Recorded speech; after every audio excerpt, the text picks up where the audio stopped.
Hello and welcome to our integrated production model and network workflows webinar. My name is John Ciccarelli. I'm a reservoir engineer of rock flow dynamics based here in London in Europe, and I'll be showing you through the network features that we have within tNavigator.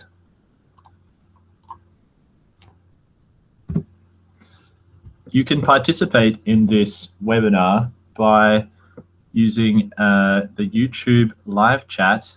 You can also participate via email directly to my address, which you would have gotten from the constant contact invitation. We also have a Twitter handle set up, which is @tnavweb, which you can tweet via direct message to participate. I'll be presenting an overview of the network features within tNavigator, an extended network optimization case study and demonstration, as well as a showing of our integration with PETX Resolve and GAP. tNavigator has been very successful of late, and our global network of users seems to be expanding rapidly. You can see from all over the world, there are people who are using our tool in large operators, small operators, national operators all over the world. And it is because the speed and power of tNavigator, as well as the friendly pricing and licensing policy, which I'll run through in this discussion as well, which is why people are seeing very big advantages in running tNav. So tNavigator is a single technology, single loop. So what we are aiming for is to be able to process from a static perspective geological models, taking that through to create simulation cases, and then run uncertainty studies and continue this loop in an integrated uncertainty study fashion. So the tNavigator platform is much more than just a simulation tool. It's also a pre and post processor. It's a assisted history matching tool. It's a model builder, and of course it does network and production options as well, which I'm going to run through in this webinar.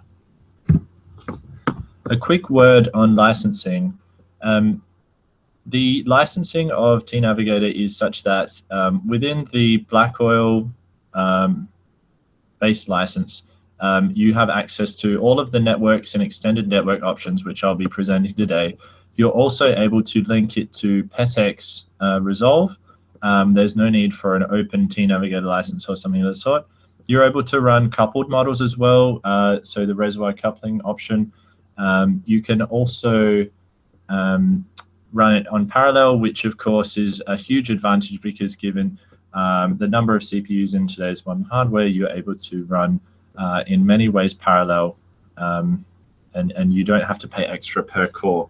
And then all of the standard features you'd expect to see in a black oil compositional temperature options, those are all available. So we have a black oil engine, a compositional engine, a temperature engine, but beyond that, there's no further resolution on licensing.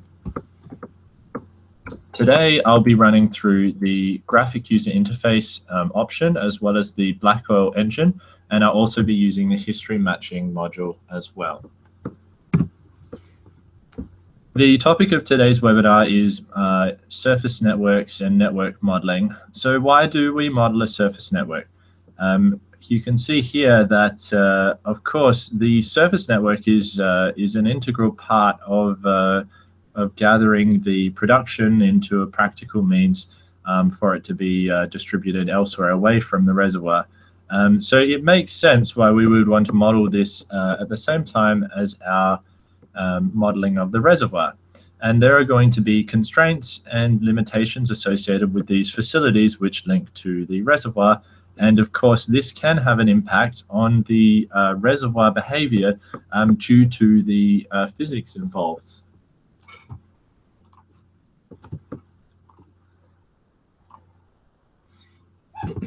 So tNavigator is able to read network and extended network options. So you're able to have a surface network connected via the wells. So from the bottom hole up to the tubing head, and then also further along, you can set up a hierarchical system of network nodes which link to various risers and platforms in terms of group and further higher group level constraints. This allows us to put in technological constraints, fixed pressures, and any other sort of limitations we might want to have, and also features such as chokes, separators, compressors. And the very handy thing about having these network options available within the simulator is that the system of equations is solved simultaneously as you're solving your reservoir. So as we produce our field, you can see the pressure map will be decreasing, and the production has to move up away from the well bottom hole towards the tubing head to the collection points and further up in the group. These movements of fluids from the bottom hole upwards, they are modeled, or their pressure losses are modeled using VFP tables. And of course, we can use the standard VFP prods keywords to do this.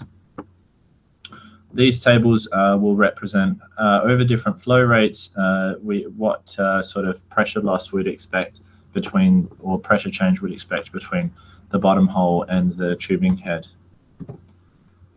So these lifting tables, or VFP tables, are actually what defines our network, and it's important to get them correct because that's essentially all that the simulator knows about. It knows that there is production occurring at a point, and then there's a table to define how that pressure will change over a certain production regime to give you a pressure on the other side, or conditions on the other side of the node. So there's no distance or elevation or any specifics about the pipeline put in at this point to the simulator. That's been done elsewhere in a preprocessor to create these VFP tables. So in tNav, we're able to see our network in operation, including with these VFP tables. Of course, to create a network within E100 formats, or the same format as what tNav will use, is that we have our network keywords, so branch properties, node properties, compressors, network properties, and group level and hierarchical level production limits, and also what tables you're going to use for injectors and producers. So you need to configure all those in your data file as you would do in the usual way.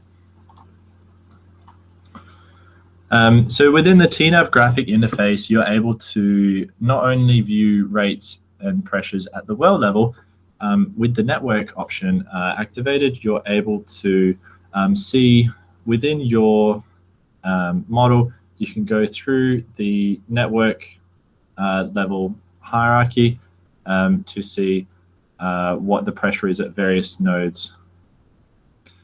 You're also able to see in more detail within the log file things like what the compressor level is at, and any other very specific details about how your network is operating. So those are in the log file, which is also listed at the bottom of the graphic user interface when you're running a simulation. Lifting tables, so you'll remember these so from a previous slide. So we have these are created in a preprocessor. It can be quite cumbersome to come up with. These tables can be quite complex, difficult to understand. We've introduced a tNavigator a specific keyword called VFP core, which is basically a replacement of these lifting tables, or VFP tables. A replacement that will allow you to set up some simple pipeline properties so that you can run your simulation, do some sensitivities without having to go through the hassle of defining these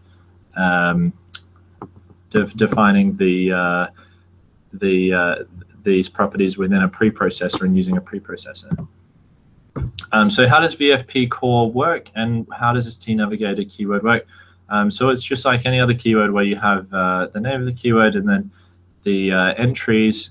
So the entries here, we can see table number, whether it's going to be for a producer injector, what correlation. So we have a few different lifting relevant correlations here. So you can set the roughness, radius, depth, length of segments, temperatures, kickoff depth, and PVT table number. So these, bringing all of these things together allows us to allow tNavigator to define lifting tables based on the properties of your pipeline, without having to go to the sort of effort of making a VFP table in a preprocessor. So the advantage of this is that network and wells can be adjusted directly in the model, and it also allows you to use external optimization tools. For example, if we wanted to see whether it was worthwhile changing the length or radius of a pipe so that we could sort of see whether it would be worth the extra investment for a larger pipeline, we could run those sorts of sensitivities very quickly using this this correlation keyword. Right, I'm going to show you through a network example now. So what we have is a network setup here where this is the same model that we would have seen in a previous picture, but I've put some notes on it. So this field here, we've got this layout where there is sort of a couple of major pipelines connecting regions over here to the center or the collection point, and then we also might have some restrictions on facilities. We have here, there might be a compressor that we also have to optimize as well.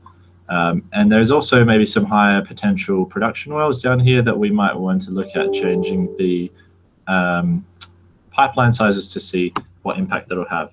So what I'm going to look at in this example is changing 3 key pipeline sizes, and also looking at the compressor size, choke size, and facilities capacity in order to sort of do a network sensitivity, if you will, on what we can expect to see in terms of range of results from this particular network setup. So we use the history matching module in prediction mode to do this. So I'll switch over to the data file now to show you what this case looks like. So as I mentioned before, tNavigator uses similar keywords to E100, E300 for the most part. There are some tNavigator specific keywords. One of them is this defines keyword, which is going to allow us to set up some variables for our model before we go into the history matching module. This will be similar to other tools you might have seen. It's very similar to the way Enable sets up their cases.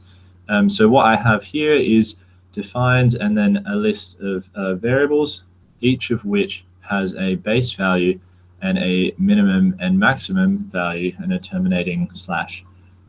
So there we have the list of these are node level rates within group levels, and also we've got compressor power or pump power here. We've also, as I mentioned, we wanted to look at different pipeline sizes. So that's why I've got these ones between T1 and T2, a VFP table number, T2 to C15, a VFP number, and so on. So these ones were originally set to 66, 68, 83, but I might want to choose a couple of different relevant ones. And they're, of course, going to be an integer because this is a table number. How this is used in your data file. So if I'll search for one of the variables, which we have, so pump power, for example. So how these are used in your model, what you can see here is within your data file, you have these variables laid out, and these will be replaced. So this at variable at is going to be replaced with a number from above. So in the base case, this one will be set to the base value, which was the first number in the list next to that variable. And this will be the case for all of the variables.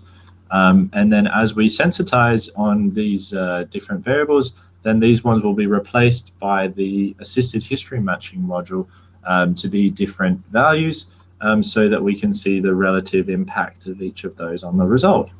And this is essentially how we set it up. So as you can see, you can more or less customize exactly what you're going to do. So in this case, I'm only looking at network related items, but you could use it in a number of different ways. You could use it, obviously, of course, in a history match sense, where you might be sensitizing on fault multipliers or aquifer sizes and things like that, or permeability multipliers. But here I'm only using schedule section entries to these gcomprod and compressor, and yeah. So that's the setup. So if I open that up in tNav, so from my tNav launcher here, I'm running it on a laptop with 4 cores, which has hyper-threading on, so I've got 8 threads available. So I'm going to open up this model. So this HME model. If I'm just opening it in the interface, then it's going to, of course, just take the base value. So I haven't started to do any sensitivities yet. So what you should see upon opening is that it's read your whole data file from start to finish. It has initialized the model, so you can see a pressure distribution map. But of course, this doesn't change over time because it hasn't been simulated yet. Seems like all of the wells come on at the same time. If you want to see the way that the network is set up in a hierarchy sort of style way, you can only do that from this 2D map. So we can see how these ones, so you can actually see the names of the nodes and wells. So depending on what you're deciding to show, you'll see this well names or not. We can show node names as well. If I take the well names and just put node names. So yeah, so for example, one of the ones I was going to look at was this pipeline, which was T1 to T2. That was one of the nodes I was going to consider. All right, so if we wanted to start doing our sensitivity in terms of running this model, we can do that from creating a new history match project. So I'll start by doing the history matching variables manager. From here, within this model, it might recognize a few different things in this series. So it's got a FIPNum in this model that it's asking me if I wanted to do some multipliers, permeability multipliers on FIPNum regions, which I don't in this case. I'm only interested in the ones that are under other, which were the ones that I set up in my defines keyword within the data file. So I can see the base value case listed here. So I can see originally the pump power is 200. This one has a VFP table 66. This one's 68. This one's 83. And the node level constraints for these points in the network. If you do want to run a history matching or uncertainty sensitivity study on these variables, you just have to tick the ones you want to use. If you decided you didn't want to use pump power, you can uncheck it. Or if you wanted to make some changes, you can do so in here. So we can go to create a history matching project and give it a name. So I've already got this one. Oh. Okay. Just 1 second. All right. So let me just get that project open again.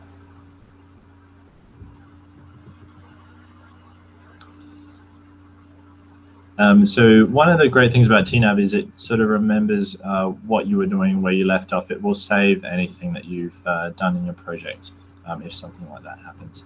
So I'll go back to my history variables manager. And now I go create history matching project.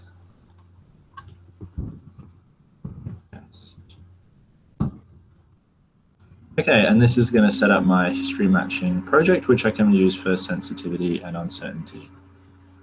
So within this project, I'll leave these as default.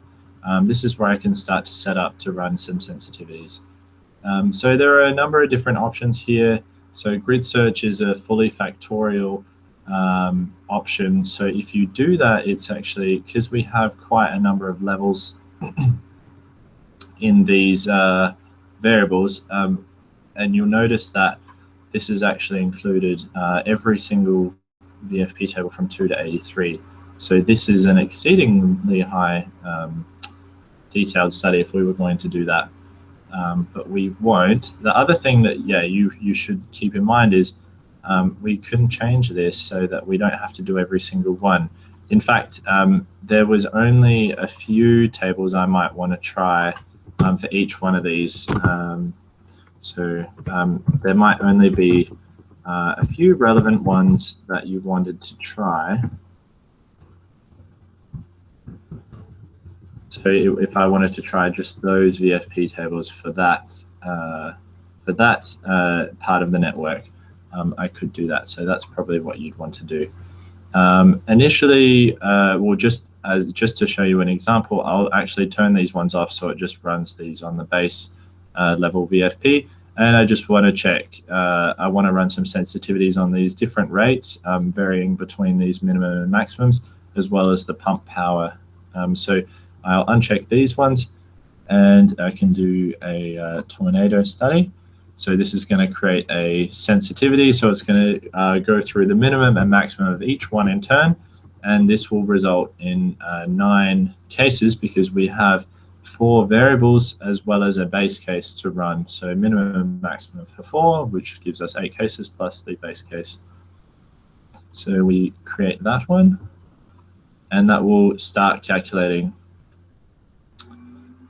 So I believe, because I'm running this on a laptop, it might not be the quickest one for us to wait for. I do have another project open that I can show you. So I'll just actually stop these jobs for now. So my other project was this one. On this project, I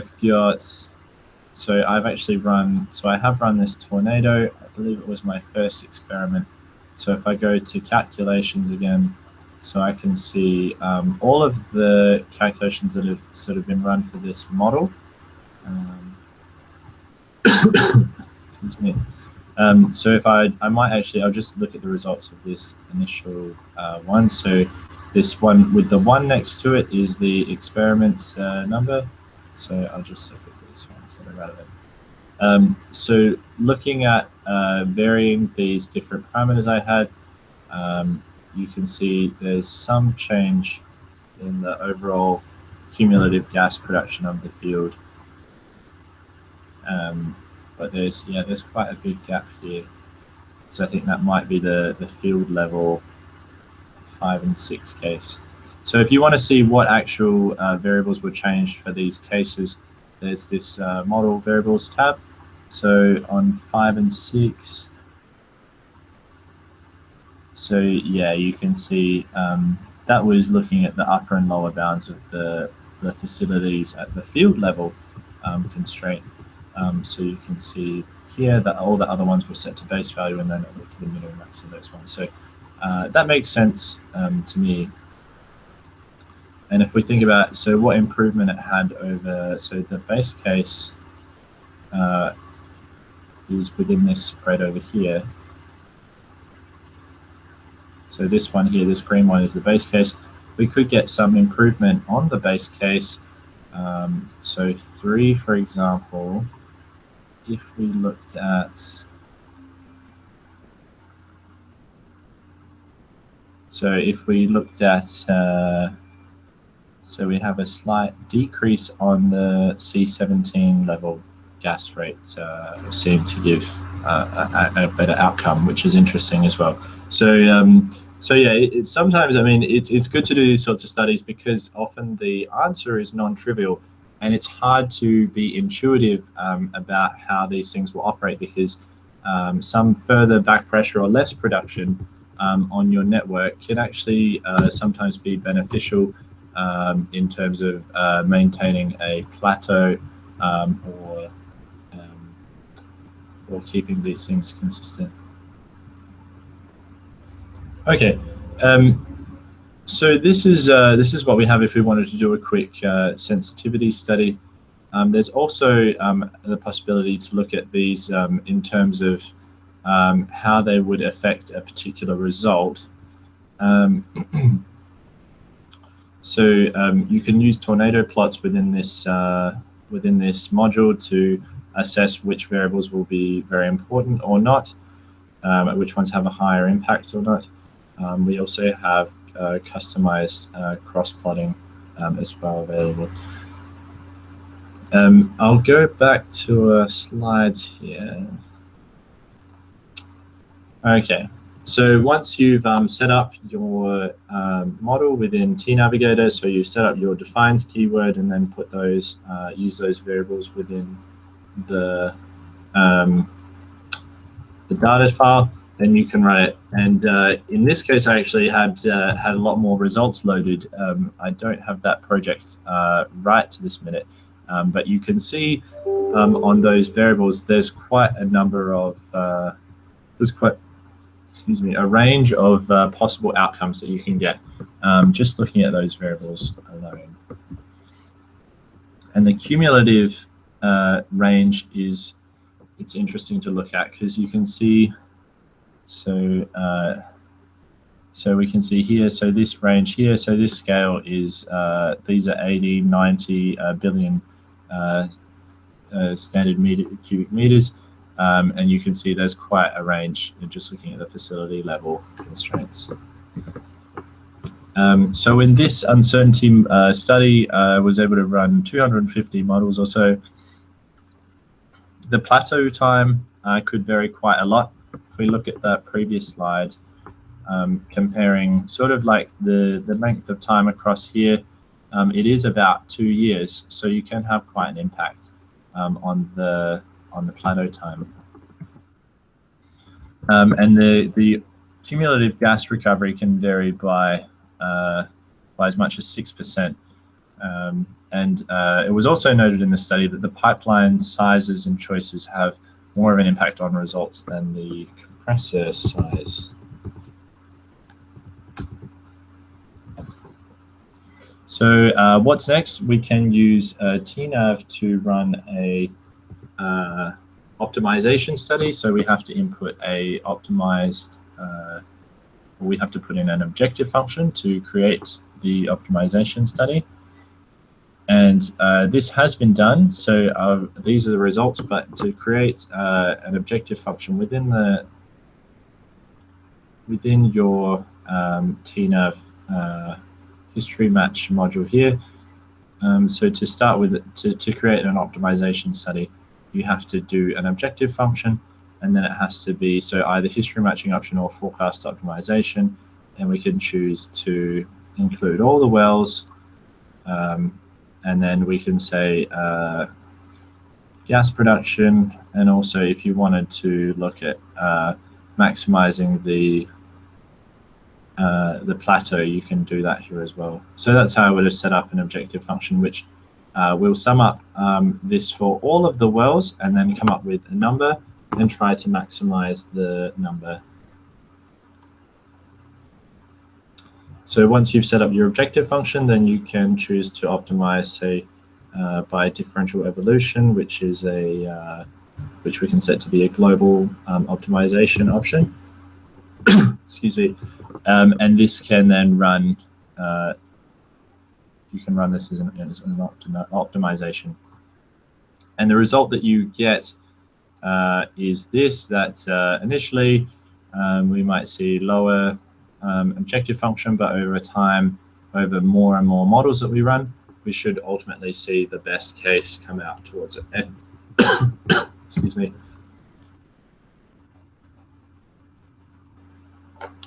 What's interesting to note about this study was that in terms of pump power, because if we did invest in a slightly larger pump, you could actually get very similar, because these top two cases were very similar in terms of overall cumulative production.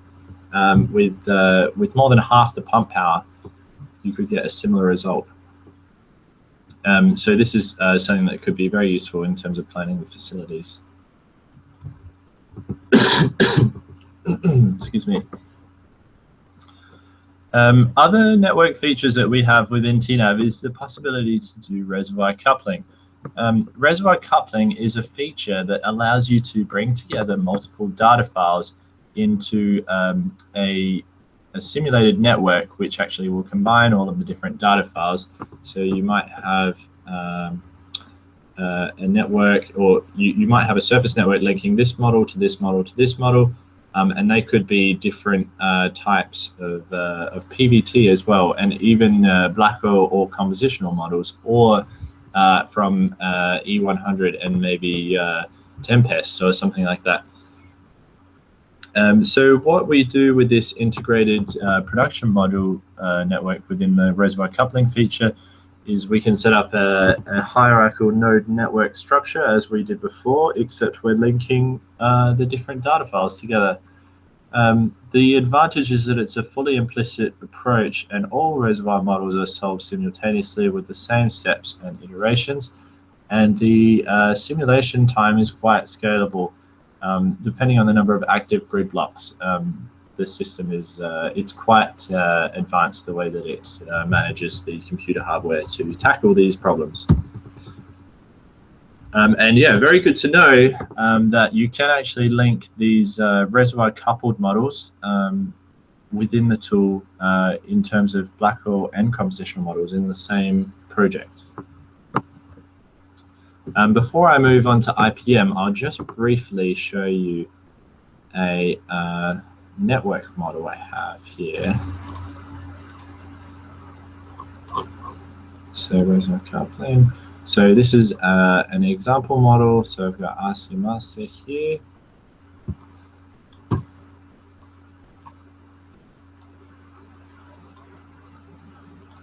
Okay. So it's opened up my model here. In this case, this is a master file with 3 slave models, but the master file is actually a dummy model. That's why we see this this cube. If I want to see the first slave model, for example, I can launch it like this and see that one there. So that's one of the slave models. You're also able to see the data files for each of the different models. So if we look at the RC master one, for example, so we can see that in the schedule section, we've got it set up so that it has these slave models. Slave 1 is in RC slave 1 and slave 2 and so on. And then grup tree is set up in the similar way that it usually is. The added one that you have in these reservoir coupling models is this grup mask keyword, where you can say within the master group, so in this master model, it has this name, but in the slave, it is this one, and the slave group name is this. So if you have the same names between the master group and the slave group, then you can actually default them. So it's put the first 2 here, but then we've defaulted the rest. And then it's just a matter of running the master file, and it will conduct the other fields such that they all produce into the common surface network. So to run this, it's, as I was saying before, no extra license. You have to use 1 license per model that you're coupling. So in this case here, you would need to use 3 engines to link these ones. In the example I showed you, because it had a master and 3 slaves, it was actually 4 models, so it would use 4 engines. but there's no other further network option that you need to get, or any coupled option. Excuse me. Integrated production modeling. We are able to do this via PETX Resolve, and we have quite a good relationship with PETX, as tNav can be coupled to various third-party products. PETX products, you might be familiar with Gap, Prosper, MBOW, Reveal, and it can also link to other simulators, including UDSIM, HiSys, Pro2, and other things like Excel.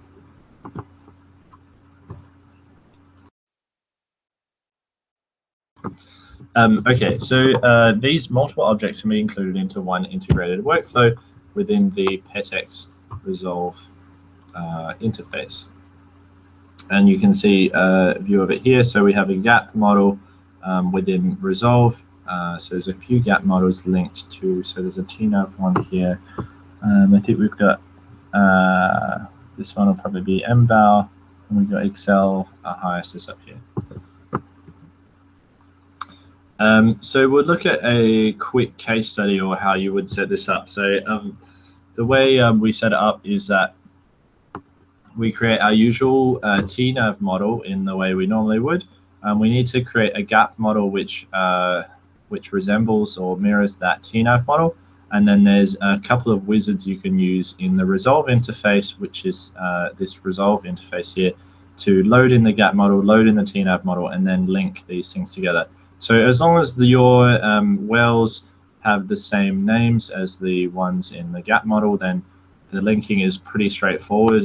You might run into troubles if there's quite a difference in the naming. Otherwise, it will link everything up for you automatically. So how this works on a practical level in terms of simulations. So we have common time steps which are taken between the gap model and the tNavigator simulation model. Those are set by the user, and you can set them in terms of every so often, or you can explicitly set times that you want them to come together, because we can't actually, we run them sort of explicitly in that it's a network model that's solved, and then those results are passed to your simulation model, which is solved, and then those that's run for a while, and then it's passed back to the network to see how the conditions change, and then that's solved, and then you pass it back again. So this gives you a more realistic view of how, with a detailed network, how your simulation would go. And it goes past what we were looking at in terms of examples that had VFP tables and lookup tables. So tNav is another option within Resolve. You can use it alongside any of these other items within the Resolve interface. So they can all be networked together to create an integrated production model. That, of course, if you wanted to have a fully fledged reservoir simulator that runs quickly, tNavigator is an obvious choice. We have a number of clients that are using this integrated production model through PETX, and you can see some of them here. So here in Europe, we have NG and Apache and excuse me, NQuest. That uses. So this is a quick example of when you might want to use an IPM model. So this is a North Sea a North Sea series of fields. So we have the Cormorant and Beryl field models. One model is very wide, very thick, and the other one is quite spread out. It's quite laterally expansive. It was impractical to bring those two models into the same simulation case, just because of the awkward size of them, and the slow run times were a problem as well. So there was a decision made to keep those two models separate, and there was a need as well. They needed to so simulate these models, and also they needed to make a decision about what sort of tie-in line or what sort of pipeline they were going to use to link these two fields in the real life. So the focus of reservoir engineers and production engineers was, should they use a 8-inch or a 14-inch pipeline? Keeping in mind before, when we ran our example, that a lower production in some cases can obviously yield completely unexpected results. In fact, longer production if you produce less, or changes in the plateaus, changes in the way the fluids behave. So it makes sense to do a fully integrated production model in this case. So the gas pressures in these coupled runs are going to be different compared to if we did it in a simple network case. So they actually did a benchmark on this one, comparing running PETX Resolve with tNav versus a previous generation simulator. And it was quite interesting, the results, actually, because so you can see the sequential process total. tNav is only a couple of hours faster on that. But if you compare the breakdown of this, in that if you look at the actual simulation time, so we have a significantly faster time, more than 3 times faster to run these fields in tNavigator versus the previous generation simulator. Unfortunately, we were let down on the gap, the PETX gap side. It seems like we could have tuned this model slightly more to get more desirable results on this one.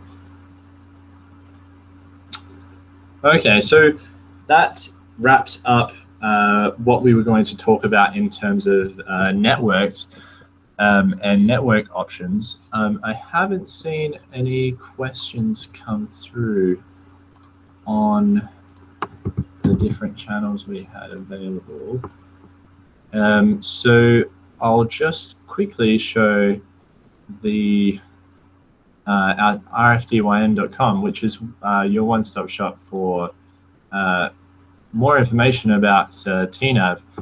In particular, excuse me, you'll look at the support tab here, where you can get notes about. So we have a new training schedule available, where you can learn. You can have someone come to your office and teach you more about tNav.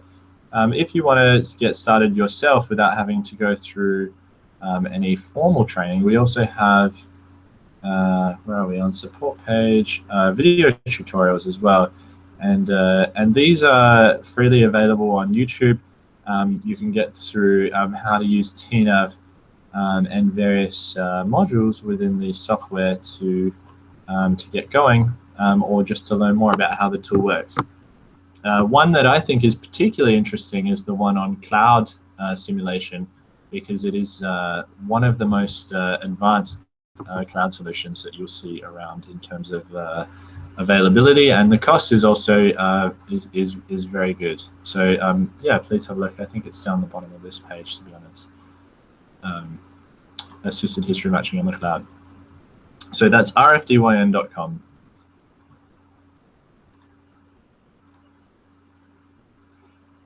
That concludes everything that I wanted to cover today. Of course, if you want to get in touch, please drop us an email, or get in touch via rfdyn.com. There is a contact point on there, and we'll be more than happy to catch up. So that's all for now, and thank you very much for watching.